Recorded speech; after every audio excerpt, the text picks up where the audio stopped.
Chapter 6. Instability of compound units.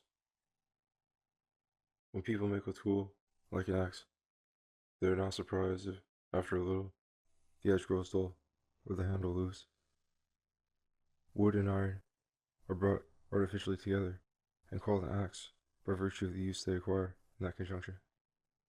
Yet, those materials had a life of their own before, and retain that life fully while called an axe, and they continue it afterwards when, being broken up and released from their incidental function, they form an axe no longer. In such a case, the independent nature of the materials is obvious, and the precarious and external way in which they remain effectively an axe is plain to those who must be continually sharpening and repairing old axes and making new ones.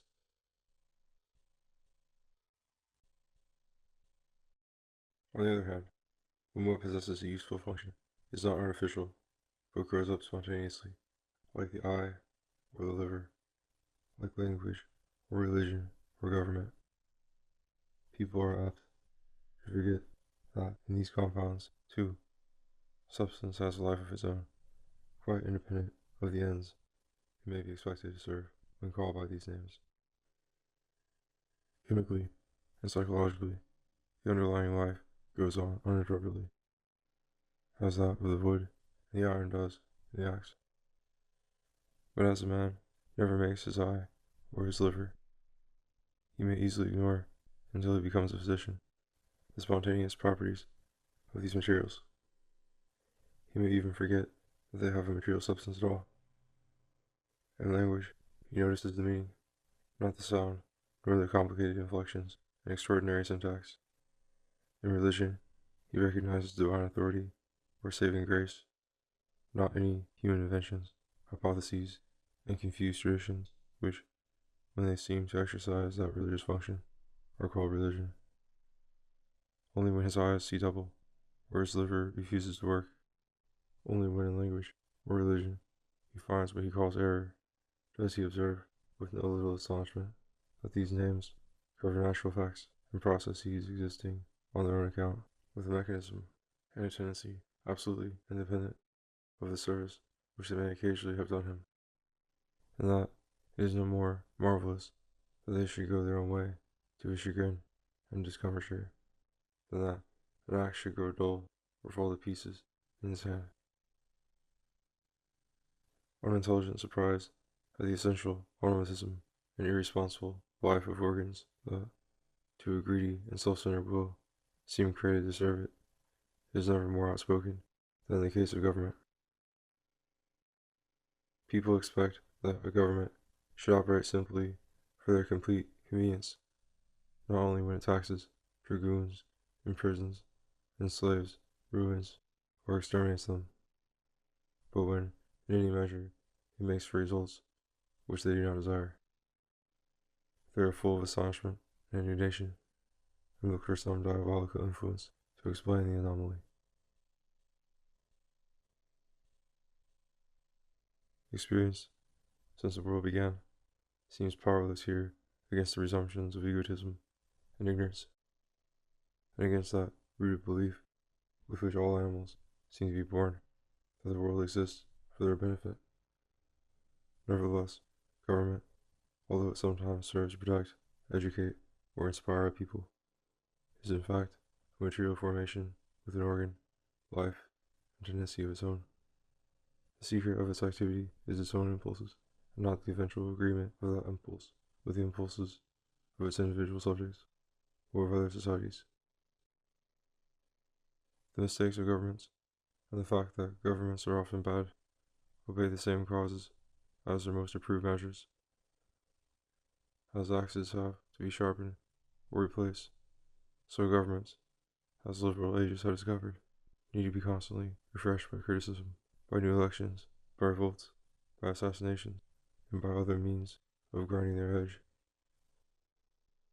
While in the end, the only cure is to throw them away and call to life a wholly new government from out of the midst of the people.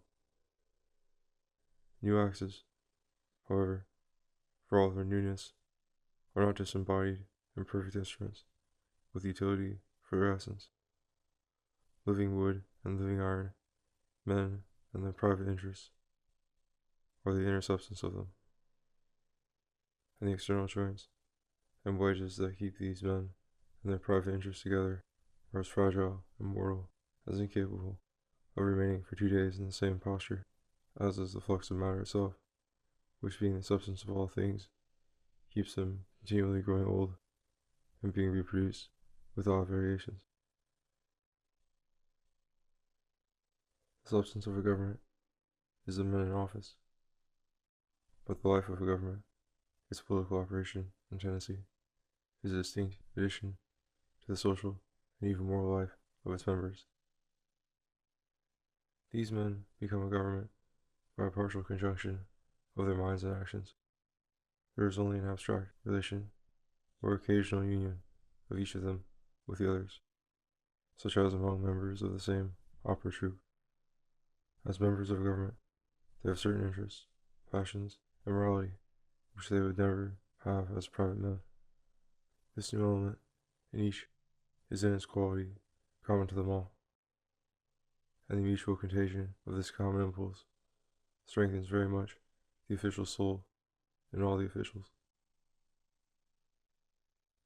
Let not the reader vaguely imagine that this common element in associated persons is a new and superior person of a mystical, logical, or hyper-psychological sort, a common mind that possesses interest without having an animal body or an individual consciousness.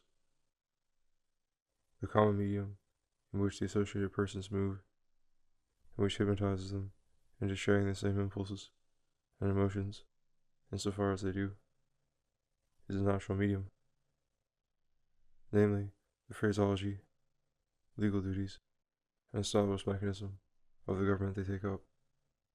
They acquire the habits, taboos, and accepted maxims of the new society they move in, or of such part of it as touches them. This material environment, where it contains persons, is of course animate, and these persons have emotions and ideas of their own, but it is only by material channels that these souls are betrayed to one another, or can have any mutual influence, so that the social medium, regarded as a hypnotic power and source of contagion, is thoroughly physical.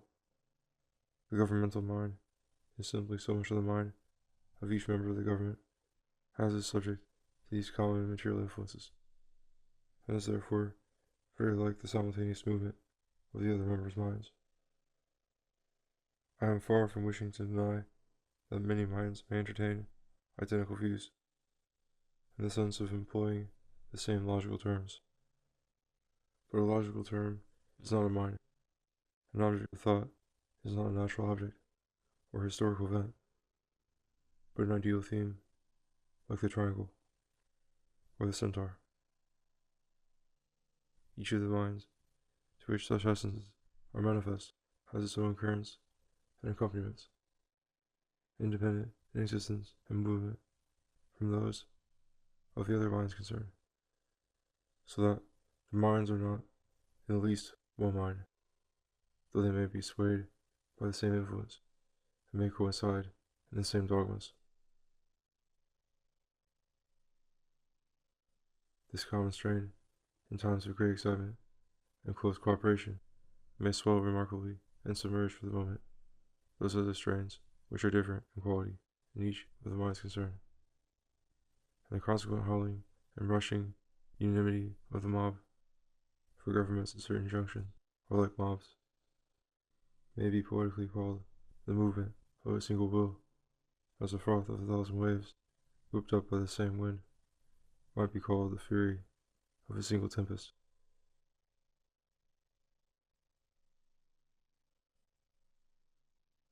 All, however, is not false idealism in politics. The members of a government acquire another faculty, besides imitative imagination, and supplementary to the contagious social side of their humanity. They acquire a corporate instinct of self-preservation. Office gives everyone concerned a new set of private interests, passions, quite irrelevant to the public good, but most influential over public affairs. quite apart from obsession with party policy, which after all is something veritably noble. A government is wedded to itself, to its own material inertia and effort at equilibrium. Its own life is its first concern, for if it did not endure, how could it work for its political cause, or serve the country it has been called upon to rule? It must first of all maintain its cohesion and abound in inward strength. Then its relations to other interests can be looked into at leisure.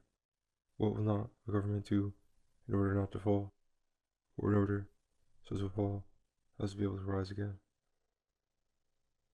Long after the delight of giving direction and the hope of realizing cherished ideas have been clouded over with sordid business and anxious expectations, the fear of defeat still keeps them at work. To cease governing involves such painful changes of intellectual speed, of executive scope, of public consideration, of proud phraseology, of income, and of residence. Moreover, it is a defeat in the game. It is as unpleasant, as tediously resisted, as checkmate at chess. Such a government is a parasite. Like any organ in an animal body, it is a sort of knot, or carbuncle, formed in the flesh. A little organism in a larger one, with its own center and circulation, its own instincts of recuperation and work, feeding on the common blood and supplying the body with a new local sensitiveness, a new motor faculty, and a new point open to attack. This parasite is sometimes convenient, sometimes inconvenient, sometimes fatal.